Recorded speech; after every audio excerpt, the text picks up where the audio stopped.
Hello friends, स्वागत है आपका आपके अपने लीगल चैनल सोच पर प्रहार में। मैं हूं एडवोकेट सनी शर्मा और दोस्तों आज एक बहुत ही कॉमन टॉपिक पर बात करने वाला हूं। जब भी आप किसी के साथ रिलेशनशिप में होते हैं और वो रिलेशनशिप आपका ब्रेक हो जाता है, टूट जाता है, तो ऐसे में आपको प्रॉब्लम्स आती हैं। सामने वाला जो है वो कई बार ब्लैकमेल करने लगता है कि मुझे इतना पर्टिकुलर अमाउंट चाहिए, अदरवाइज मैं एफआईआर रजिस्टर करा दूंगी सेक्शन 376 की। जबकि उनके बीच में या तो रिलेशन बने ही नहीं होते या फिर रिलेशन बने होते हैं तो आपसी सहमति से बने होते हैं और आपसी सहमति से ही ब्रेकअप हुआ होता है।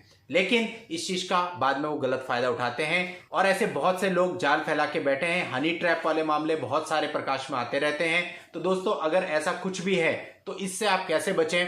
यदि आपको ब्लैकमेल किया जा रहा है आपकी गर्लफ्रेंड के द्वारा या किसी ऐसी लड़की के द्वारा जिससे आपकी शादी तय हुई थी लेकिन अभी तक शादी नहीं हुई है, तो इसके लिए आपके पास क्या रेमेडी है, आप अपनी तरफ से क्या कर सकते हैं, कैसे बचाव अपना ले सकते हैं। आज की इस वीडियो में इस संबंध में मैं आपको पूरी जानकारी देने वाला हूं। बहुत ही इंपॉर्टेंट वीडियो रहेगा दोस्तों सभी के लिए, क्योंकि धमकियां किसी को भी मिल सकती है, चाहे आप हस्बैंड हैं चाहे आप अनमैरिड हैं। इसलिए दोस्तों वीडियो को आखिरी तक आपको देखना और समझना है। और यदि आप चैनल पर पहली बार आ रहे हैं, अभी तक भी आपने चैनल को सब्सक्राइब नहीं किया है, तो चैनल को सब्सक्राइब करके नोटिफिकेशन बेल पर जरूर क्लिक कर लें, ताकि फ्यूचर में जब भी इस तरह की वीडियो मैं आपके लिए लेके आऊं तो उसकी जानकारी आपको सबसे पहले मिले। वैसे तो दोस्तों देखिए, लड़का और लड़की दोनों ही एक दूसरे को ब्लैकमेल कर सकते हैं, लेकिन अधिकतर देखने में यह आता है कि लड़कियों के द्वारा लड़कों को ब्लैकमेल किया जाता है कि इतनी अमाउंट मेरे को चाहिए, अदरवाइज मैं एफआईआर कंप्लेंट आपके खिलाफ दर्ज करा दूंगी। अभी दोस्तों एक मामला मेरे पास आया था जिसमें लड़की ने 7 साल के बाद एफआईआर दर्ज कराई।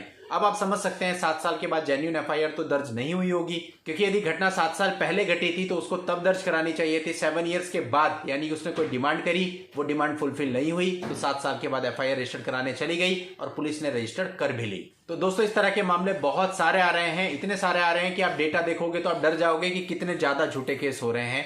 तो इसमें आप भी शामिल हो सकते हैं, क्योंकि शादी ब्याह तो घर पे बच्चों के तय होते ही हैं, तो इस तरह की प्रॉब्लम्स आ सकती हैं। या फिर आप गर्लफ्रेंड के साथ हो, अपनी कोई रिलेशनशिप में हो, तो भी आपको इस तरह की प्रॉब्लम्स आ सकती हैं। अब देखिए, यदि लड़की आपको ब्लैकमेल कर रही है तो सबसे पहले जरूरी है कि आपके पास कुछ ना कुछ एविडेंस हो। यानी कि वो आपको फोन पे ब्लैकमेल करती है, मेल के द्वारा ब्लैकमेल करती है, किसी और तरीके से, तो उसकी रिकॉर्डिंग कीजिए और वो स्क्रीनशॉट वगैरह जो कुछ आपके पास एविडेंस कलेक्ट हो सकते हैं उसको रखिए, ताकि वो आपके काम आ सके। पहले उसे प्यार से समझाने की कोशिश करिए कि भाई ये चीजें ठीक नहीं है, चीजों को यहीं खत्म कर दे। जनरली वो प्यार से नहीं समझेगी, तो आपने क्या करना है, आप अपनी तरफ से एक पुलिस को सूचना दे सकते हैं कि आपके साथ ऐसा हो रहा है, आपको ब्लैकमेल किया जा रहा है, आपसे पैसे एक्सटॉर्ट करने की कोशिश की जा रही है। अब देखिए दोस्तों, जैसा आप सभी जानते हैं कि लड़कों की जो कंप्लेंट होती है उस पर पुलिस जनरली कार्रवाई नहीं करती है। अब लेकिन कार्रवाई ना भी करे तब भी एज ए इंफॉर्मेशन आपको वहां पर दे देना है, वो एप्लीकेशन, वो लेटर वहां पे दे देना है पुलिस में। और उसमें लड़की का नंबर नहीं डालना है, क्योंकि अगर आपने लड़की का नंबर डाल दिया तो वो लड़की को बुलाएंगे और लड़की आते ही आपके ऊपर 376 का मामला दर्ज करा देगी। आपको केवल जो भी हायर ऑफिशियल आपकी सिटी के हैं उनको ये एप्लीकेशन एज इन्फॉर्मेशन दे करके इसकी रिसीविंग अपने पास रख लेनी है और कुछ नहीं करना है।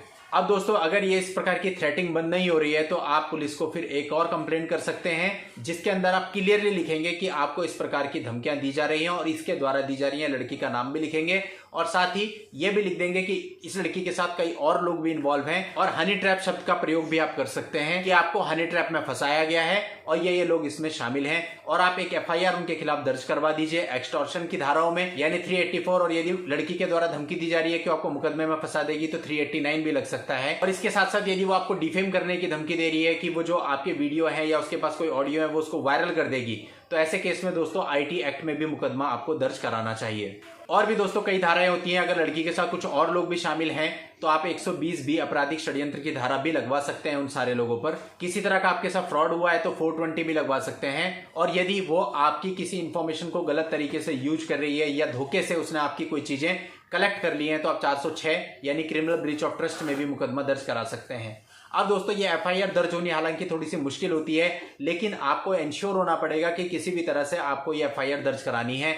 अगर ये एफआईआर दर्ज हो गई तो लड़की पे सीधा सीधा प्रेशर आएगा और वो कॉम्प्रोमाइज कर लेगी या फिर बिल्कुल चुप हो जाएगी, शांत हो जाएगी, आगे बढ़ने की हिम्मत नहीं करेगी। लेकिन यदि आप अपनी तरफ से ये स्टेप नहीं लेते हो तो 376 का मुकदमा पक्का आपके ऊपर दर्ज हो जाएगा। लेकिन साथ ही साथ मैं आपको यह भी बता दूं, यदि आप अपनी तरफ से पुलिस में जा रहे हैं तो really it is very tough. आप लड़के हैं, आपकी बात जल्दी से नहीं सुनी जाएगी। तो अगर आप एफआईआर दर्ज कराने जा रहे हैं तो कोशिश करें अपने साथ कुछ लोगों को लेकर के जाएं, 10-12 लोगों को इकट्ठे करके ले जाएं कि आपके साथ ऐसा गलत कार्य हुआ है, और वो लोग भी आपका साथ दें, तब जाकर के हो सकता है कि आपकी एफआईआर दर्ज हो जाए। आसानी से बिल्कुल भी दर्ज नहीं होगी। यदि कोई कहता है आप जाइए आपकी एफआईआर दर्ज हो जाएगी, तो दोस्तों कभी नहीं होगी, उल्टा आपके खिलाफ पड़ जाएगा। लड़की को वहां बुलाया जाएगा और लड़की कहेगी इसने मेरा शारीरिक शोषण किया है, तुरंत आपके ऊपर मामला दर्ज हो जाएगा। इसलिए दोस्तों आपको ऐसा बिल्कुल नहीं करना। जब आप एफआईआर दर्ज करवाने जाएंगे, आपके साथ अच्छे खासे लोगों की संख्या में होने चाहिए जो पुलिस को जाके बताएं एक्चुअल में इस लड़के के साथ हनी ट्रैप हुआ है, इसे ऐसे फंसाया गया है। और एक खास बात का ध्यान आपको जरूर रखना है, आप कभी भी अपनी एप्लीकेशन में यह मत लिखिए कि आपके और उस लड़की के बीच में फिजिकल रिलेशन थे, क्योंकि अगर कल को आपके खिलाफ मामला दर्ज हुआ तो वो रिपोर्ट फिर आपके खिलाफ चली जाएगी। वहां आप एडमिट कर रहे हो कि आपके रिलेशन थे, तो इसलिए आपको एडमिट कहीं पे भी करके नहीं चलना है। देखिए दोस्तों, कई बार होता है रिलेशन थे ही नहीं, लेकिन कई बार ऐसा होता है रिलेशन तो थे लेकिन आपसी सहमति से थे। तो यदि आप उस एप्लीकेशन में लिख देते हो कि रिलेशन के बारे में कि रिलेशन थे, तो बाद में लड़की को जस्ट इतना ही कहना है कि ये रिलेशन शादी का झांसा दे करके बनाए गए थे, क्योंकि एडमिट तो आपने ऑलरेडी कर लिया है। तो आप बुरी तरह से फंस जाएंगे। तो आप जो भी एफआईआर दर्ज कराने जाते हो वहां रिलेशंस के बारे में कुछ मत लिखिए कि आपके उसके साथ फिजिकल रिलेशन थे या नहीं थे। केवल हनी ट्रैप बोल करके एक मामला दर्ज कराइए, एक्सटॉर्शन का, डिफेमेशन का, आपराधिक षड्यंत्र का, धोखाधड़ी का, और उस लड़की को प्रेशर में लाइए कि वो आगे बढ़ने की कोशिश ना करे। दोस्तों ब्लैकमेलिंग के केस में ऐसा आपको जरूर करना है। यह बात हुई जब कोई लड़की ब्लैकमेल करे, और जब कोई लड़का ब्लैकमेल करे तो फिर तो दोस्तों डरने की कोई बात ही नहीं है। फिर तो आपको तुरंत एकदम से एफआईआर दर्ज करानी है पहली बार में ही, और बाकी का जो काम होता है वो पुलिस अपने आप कर देगी। जब तक आदमी पुलिस में नहीं गया तब तक तो वो बोलता है कि आप मेरा कर लो जो करना है, लेकिन जब वो एक बार पुलिस के पास पहुंच जाता है और पुलिस से उसको अच्छा ट्रीटमेंट मिल जाता है, उसके बाद उसकी हिम्मत नहीं पड़ती इस तरह की चीजों को करने की। अधिकतर इस तरह के लोग बस वहीं तक की हिम्मत रखते हैं और एक बार पुलिस से ट्रीटमेंट लेने के बाद सामने फिर नहीं आते हैं। और दोस्तों यदि आपके साथ ब्लैकमेलिंग हो रही है तो सबसे पहले आप कुछ गैजेट्स खरीद लीजिए। ऑनलाइन आजकल बहुत सारे गैजेट्स अवेलेबल हैं, स्पाई कैमराज हैं, हिडन कैमराज हैं, पेन आ रहे हैं, दुनिया भर की चीजें हैं जिनसे आप वीडियो और ऑडियो रिकॉर्डिंग बहुत अच्छी क्वालिटी में कर सकते हैं, और उससे आप अच्छी क्वालिटी में रिकॉर्डिंग कीजिए सामने वाले की। आपको इस वीडियो के नीचे भी अमेजॉन का लिंक मिल जाएगा, वहां पर जाकर के मैंने वहां पर कलेक्शन बनाया हुआ है इन सारे गैजेट्स का, तो वो सारे गैजेट्स आप वहां से चूज करके भी परचेज कर सकते हैं।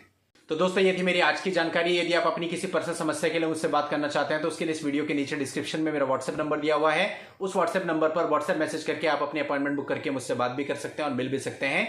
नेक्स्ट वीडियो में नई लीगल जानकारी के साथ मैं आपसे फिर मिलता हूं, तब तक के लिए good bye and thank you for watching. Take care.